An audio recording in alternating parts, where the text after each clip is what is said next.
दुनिया में एक ऐसा अनोखा होटल भी है जो सिर्फ धरती की सबसे ऊंची इमारत के अंदर बसा ही नहीं था, बल्कि उसे इस तरह से तराशा गया था कि वो खुद उस गगनचुंबी इमारत की पहचान बन सके। हम किसी आम होटल चेन की बात नहीं कर रहे हैं, और न ही ये 5 सितारा होटलों से भरे शहर का कोई मामूली ठिकाना था। अरमानी होटल दुबई वाकई कुछ बेहद अलग था। ये दुनिया का पहला ऐसा आलीशान होटल था जिसकी कल्पना और डिजाइन को खुद जियोर्जियो अरमानी ने अपने हाथों से तैयार किया था। आज आप और मैं इसी कहानी की तह तक जाएंगे। साल 2010 में जब 828 मीटर ऊंचा बुर्ज खलीफा खुला, तभी इस होटल ने इसके निचले हिस्सों और 38वीं तथा 39वीं मंजिल पर अपने दरवाजे खोले। पूरे 15 सालों तक इससे मिलने वाला संदेश बिल्कुल साफ और सीधा था। अगर आप हाई फैशन या कूटूर को जीने और वहां रात बिताने का एहसास पाना चाहते थे, तो पूरी दुनिया में सिर्फ यही एक पता था जो आपकी इस हसरत को पूरा कर सकता था। लेकिन इससे पहले कि हम इस तफ्तीश की गहराई में उतरें, हमारे साथ जुड़े रहने के लिए चैनल को जरूर सब्सक्राइब करें, क्योंकि आज आप जो सुनने जा रहे हैं वो किसी मामूली नवीनीकरण की खबर से कहीं बढ़कर है। ये कहानी दुबई के सबसे शांत लेकिन चौंकाने वाले शटडाउन के पीछे छिपे कड़वे सच को बेनकाब करती है। 1 अप्रैल 2026 को अरमानी होटल दुबई ने अचानक अपने दरवाजे बंद कर दिए। सारे कमरे, स्वीट्स, रेस्टोरेंट, अरमानी स्पा और सभी 8 आउटलेट्स एकदम खामोश हो गए। मैनेजमेंट ने इसे रिफर्बिशमेंट बताया है और साल 2026 के आखिर में दोबारा खोलने का दावा किया है। लेकिन बुकिंग 4 जनवरी 2027 तक बंद है। कंपनी का आधिकारिक बयान बहुत ही सलीके से तैयार किया गया था, जिसमें सारा ध्यान सिर्फ डिजाइन और फैशन की फिलॉसफी पर था। 15 सालों तक मेहमानों का स्वागत करने के बाद बदलते वक्त के साथ चलने और एक नया अध्याय शुरू करने की बात कही गई। कागजी तौर पर यह दलील बिल्कुल सही लगती है। आखिरकार होटल 15 वर्षों से लगातार चल रहा था, और आलीशान होटलों के लिए मरम्मत कराना एक आम बात है। ब्रांड खुद को उस शहर में सबसे आगे रखना चाहता था जहां लग्जरी के पैमाने हर साल बदल जाते हैं। लेकिन पत्रकार होने के नाते मैं आपको वो सच बताऊंगा जिसे बयानों में छुपा लिया गया, क्योंकि कोई भी शटडाउन बिना वजह के नहीं होता। इसके पीछे एक गहरा वक्त और हालात होते हैं, और होटल ने बंद होने के लिए जो समय चुना वो कोई इत्तेफाक नहीं था। ये सचमुच दशकों में दुबई के पर्यटन उद्योग का सबसे अशांत और डरावना दौर था। अगर आप इस पूरी साजिश और पर्दे के पीछे के सच को समझना चाहते हैं, तो हमें 28 फरवरी 2026 की तारीख पर वापस जाना होगा। यही वो खौफनाक दिन था जब खाड़ी देशों में क्षेत्रीय तनाव अचानक चरम पर पहुंच गया और दुबई के पूरे पर्यटन मॉडल की बुनियादी नींव हिलने लगी। महज कुछ ही दिनों के भीतर संयुक्त अरब अमीरात की तरफ 2400 से अधिक मिसाइलें और ड्रोन दागे गए, जिनका निशाना वहां के हवाई अड्डे, बंदरगाह, आलीशान होटल और रिहायशी इलाके थे। हालांकि अधिकारियों ने दावा किया कि 90% से अधिक हमलों को हवा में ही नाकाम कर दिया गया, लेकिन इसके मलबे दुबई के पॉश इलाकों जैसे पाम जुमेराह में जाकर गिरे। सोशल मीडिया पर फेयरमाउंट होटल से मलबे के टकराने की तस्वीरें तेजी से वायरल हो गईं, जिसने पूरी दुनिया को हिलाकर रख दिया। पर्यटन उद्योग के लिए इसके नतीजे बेहद भयानक और दर्दनाक साबित हुए। दुबई एयरपोर्ट, जिसने साल 2025 में 95 मिलियन यात्रियों को संभाला था, वहां हजारों उड़ानें अचानक रद्द कर दी गईं। शुरुआती हफ्तों में हजारों सैलानी फंस गए, जिन्हें बाद में विशेष उड़ानों से निकाला गया। एमिरेट्स एयरलाइन को अपना काम बेहद सीमित करना पड़ा।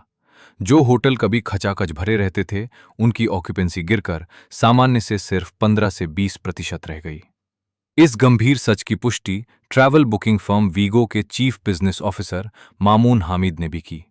अब आप एक बार फिर इस टाइमिंग पर गौर कीजिए। जब यह संकट गहरा रहा था, ठीक उसी वक्त अरमानी होटल ने बंद होने का ऐलान किया। 31 मार्च को बुकिंग बंद हुई और 1 अप्रैल को ताले लटक गए। यह आलीशान होटल ठीक उसी वक्त बाजार से गायब हो गया जब दुबई का पूरा लग्जरी टूरिज्म सेक्टर इतिहास के सबसे बड़े और खौफनाक संकट से जूझ रहा था। और यहीं से ये पूरी कहानी किसी साधारण रिनोवेशन की जगह एक ऐसे कड़वे सच में बदल जाती है जिसे स्वीकार करना बेहद मुश्किल है। क्योंकि हम जो देख रहे हैं वो सिर्फ एक होटल का अस्थायी तौर पर बंद होना नहीं है, बल्कि ये दुबई के उस पूरे आलीशान मॉडल की पोल खोलता है जो बरसों से पर्दे के पीछे छिपा हुआ था। सालों से दुबई ने केवल आलीशान कमरे ही नहीं बेचे, बल्कि उसने एक तरह की सुरक्षा और बेफिक्री बेची थी। एक ऐसा वादा कि आप इस शहर में कदम रखते ही बाहरी दुनिया के तमाम खतरों और अशांति से पूरी तरह महफूज हो जाएंगे। यही उनका असली प्रोडक्ट था। यानी खुद को सबसे सुरक्षित महसूस करना। लेकिन जैसे ही इस भरोसे पर जरा सा भी संशय पैदा होता है, इनका पूरा बिजनेस मॉडल ताश के पत्तों की तरह बिखरने लगता है। क्योंकि जब आप पूरी तरह से सुरक्षित होने का भरोसा बेचते हैं, तो आप अनिश्चितता का एक भी झटका बर्दाश्त नहीं कर सकते। जरा सोचिए कि उन भयानक हफ्तों के दौरान दुबई के रेस्टोरेंट और होटल सेक्टर के भीतर असल में क्या चल रहा था। ताशास हॉस्पिटैलिटी ग्रुप की फाउंडर नताशा सिडेरिस, जिनके पूरे देश में 14 आउटलेट्स एंड 1000 से ज्यादा कर्मचारी हैं, उन्होंने खुलासा किया कि उनके रेस्टोरेंट की कमाई आधी से भी कम रह गई थी। पर्यटकों पर निर्भर रहने वाले आउटलेट्स में तो 70 से 80% तक की भारी गिरावट आई थी। उन्हें अपने 1/3 स्टाफ को नौकरी से निकालने से बचाने के लिए खुद समेत सभी कर्मचारियों की सैलरी में 30% की कटौती करनी पड़ी। एक बड़े रेस्टोरेंट अधिकारी ने कबूला कि ग्राहकों की संख्या गिरकर सिर्फ 15 से 20% रह गई थी, जिससे आधे से ज्यादा स्टाफ को बिना वेतन की छुट्टी पर भेजना पड़ा। इंटरनेशनल ग्रुप के एक सूत्र ने पुष्टि की कि कुछ नामी प्रॉपर्टीज में पर्यटकों की संख्या घटकर दहाई के आंकड़े से भी कम रह गई थी। अधिकारी के शब्द थे, कुछ हफ्तों के लिए काम बंद करके खर्चों को कम करना और बाद में हालात का जायजा लेना ही समझदारी थी। ये बयान पूरी तस्वीर को बदल देता है। जब कोई आलीशान होटल संकट के दौर में अचानक रिनोवेशन के नाम पर बंद होता है, तो असली सच यही होता है। हो सकता है कि रिनोवेशन की योजना पहले से हो, लेकिन उसे बंद करने का वक्त, सारे कमरों को मार्केट से हटाने और स्टाफ को घर भेजने का फैसला सिर्फ किसी डिजाइन का हिस्सा नहीं होता। ये पूरी तरह से पैसों का खेल है। ये नुकसान को कम करने और बाजार में दोबारा भरोसा लौटने का इंतजार करने की मजबूरी है। और सिर्फ अरमानी होटल ही इस कतार में अकेला नहीं था।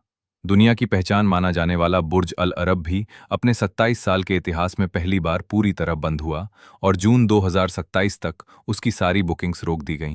पाम पर बना द सेंट रेजिस होटल बंद हो गया। पार्क हयात दुबई को भी 1 मई से अपने रिनोवेशन के आखिरी फेज के लिए करीब 6 महीने के लिए बंद कर दिया गया। देखते ही देखते दुबई के 5 बड़े होटलों ने कुछ ही हफ्तों के भीतर ताले लगा दिए। आधिकारिक तौर पर सब इसे रिनोवेशन बता रहे थे, लेकिन असल में पूरा टूरिज्म सेक्टर खुद को बचाने के लिए वक्त खरीद रहा था। अब इस संकट को बड़े पैमाने पर देखिए।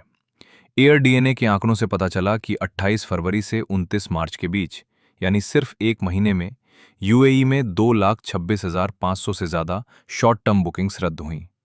ऑक्सफोर्ड इकोनॉमिक्स के मुताबिक साल 2026 में मिडिल ईस्ट आने वाले सैलानियों में 23 से 38 मिलियन की कमी आ सकती है, जिससे 34 से 56 बिलियन डॉलर के नुकसान का अनुमान है। हालात इतने नाजुक थे कि दुबई सरकार को टूरिज्म समेत अन्य व्यवसायों के लिए अगले 3 से 6 महीनों के लिए 272.26 मिलियन डॉलर के भारी राहत पैकेज का ऐलान करना पड़ा। होटलों को अपनी सेल्स फीस और टूरिज्म दिरहम चार्ज चुकाने में छूट दी गई। इस तरह की बड़ी सरकारी मदद किसी सामान्य रिनोवेशन के वक्त कभी नहीं दी जाती। अब जरा इस बड़ी तस्वीर के बीच अरमानी होटल की वास्तविक स्थिति को समझिए। ये कोई मामूली बिजनेस होटल नहीं था जहां कॉरपोरेट बुकिंग आसानी से रद्द हो जाती। ये एक बेहद प्रीमियम ठिकाना था जिसके मेहमान दुनिया के सबसे अमीर लोग, नामी आर्किटेक्ट्स और फैशन इंडस्ट्री के बड़े अधिकारी थे। ये वे रईस लोग थे जो सिर्फ इसी खास पते के लिए बुकिंग करते थे और जिनके पास पेरिस, मिलान, टोक्यो या मालदीव जैसे अनगिनत बेहतरीन विकल्प मौजूद थे। जब ऐसे रईस मुसाफिर अपनी यात्रा रोकते हैं, तो ये होटल आम ग्राहकों के लिए वीकेंड स्टेकेशन जैसे ऑफर्स नहीं निकालता। ये सीधे खाली हो जाता है। और जिस दुबई शहर की पूरी साख सिर्फ दिखावे और रुतबे पर टिकी हो, वहां बुर्ज खलीफा के अंदर अरमानी होटल का खाली पड़ा रहना किसी भी ऑपरेटर के लिए एक बेहद शर्मनाक और डरावनी तस्वीर होती। ऐसे माहौल में होटल को बंद करना सिर्फ बिजनेस डिसीजन नहीं है, बल्कि ये ब्रांड की इज्जत बचाने की सोची समझी कोशिश है। उनके लिए बंद रहकर खुद को नया दिखाने का नाटक करना कहीं बेहतर था, बजाय इसके कि वे खुले रहें और दुनिया उन्हें खाली देखे। तो क्या इसका मतलब यह है कि अरमानी होटल दुबई का सफर हमेशा के लिए खत्म हो गया? बिल्कुल नहीं, और हमें व्यावहारिक होना होगा। ये आलीशान कॉन्सेप्ट आज भी दुनिया के सबसे बेहतरीन डिजाइनों में से एक है। दुबई ने एक शहर के रूप में इतिहास में कई बार साबित किया है कि वो बड़े से बड़े आर्थिक संकटों, महामारियों और युद्ध के झटकों से उबर सकता है। सुपर लग्जरी यात्राओं की मांग कभी पूरी तरह खत्म नहीं होती। ये बस कुछ समय के लिए थमती है, करवट बदलती है और आखिरकार वापस लौट आती है। लेकिन इस बार संकट से बाहर आना सिर्फ नया फर्नीचर लगाकर होटल के दरवाजे खोल देने जैसा आसान नहीं होगा। इसके लिए पूरी कहानी को नए सिरे से लिखना होगा। क्योंकि जब शहर के सबसे महंगे और मशहूर होटल अपने सबसे व्यस्त सीजन के दौरान अचानक बंद होने का फैसला करते हैं, तो दुनिया भर में जाने वाला ये खौफनाक संदेश होटल बंद होने की अवधि से कहीं ज्यादा समय तक जिंदा रहता है। ये इंटरनेट के सर्च रिजल्ट्स में हमेशा के लिए दर्ज हो जाता है और महीनों बाद भी चर्चाओं में बना रहता है। अब हर समझदार मुसाफिर दुबई जाने से पहले 100 बार सोचेगा। सवाल ये नहीं है कि दुबई का अरमानी होटल साल 2026 की चौथी तिमाही में खुलेगा या नहीं, वो तो खुलेगा ही। असली सवाल ये है कि ये होटल जिस दुबई में वापसी कर रहा है, क्या वो शहर कभी वैसा रह पाएगा जैसा इसे मूल रूप से बनाया गया था, एक पत्रकार के तौर पर। जब मैं इस चमक के पीछे की सच्चाई को टटोलता हूं तो डर लगता है। इतिहास गवाह है कि जब कोई बड़ा प्रतीक अपनी चमक खोकर बीच में रुक जाता है, तो वो फिर कभी पुराने रूप में वापस नहीं लौट पाता। आज आप और मैं इसी कड़वे सच का सामना कर रहे हैं। अगर आपने यहां रुकने का सपना देखा था, तो क्या इस ठहराव ने आपका नजरिया बदल दिया है? क्या यह सिर्फ एक अस्थायी मंदी है या इस साम्राज्य के ढहने की शुरुआत? अपनी राय कमेंट में जरूर बताएं और ऐसी ही गहरी पड़ताल के लिए सब्सक्राइब करें।